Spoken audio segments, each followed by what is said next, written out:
I'll show you how to book a flight on Southwest Airlines.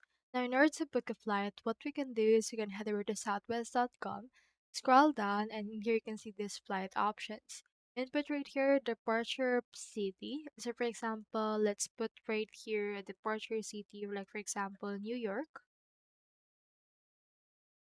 And then it will show you some airports. I'll just choose all the airports in New York and then the arrivals. For example, let's put in here Canada. So I actually choose in Los Angeles and then input right here your departure date. For example, I'll choose February 22 until March 9. And then just choosing here the number of passenger. It can be via dollars or points for the payment. And then input if we have promo code. Now from there, click onto the search options. And then once you have done that, this will search for flights available onto this date and route depending on to the options that you have added. Just wait for this to load, and in here you can see in here some departure option. For example, let's choose in here this from Long Island until the Los Angeles.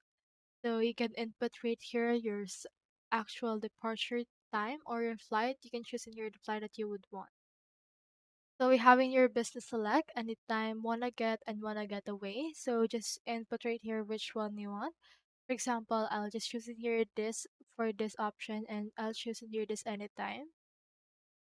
Then from there, you can upgrade if you would want, and then click on this next flight in order to choose your return flight.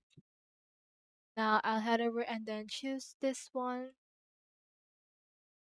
and then you can upgrade. But for that, I'll just head over and then continue with the selection. Now, for this one, they will ask for my information and as well as your my payment information and personal information in order to book this flight. So just head over and then input right here this.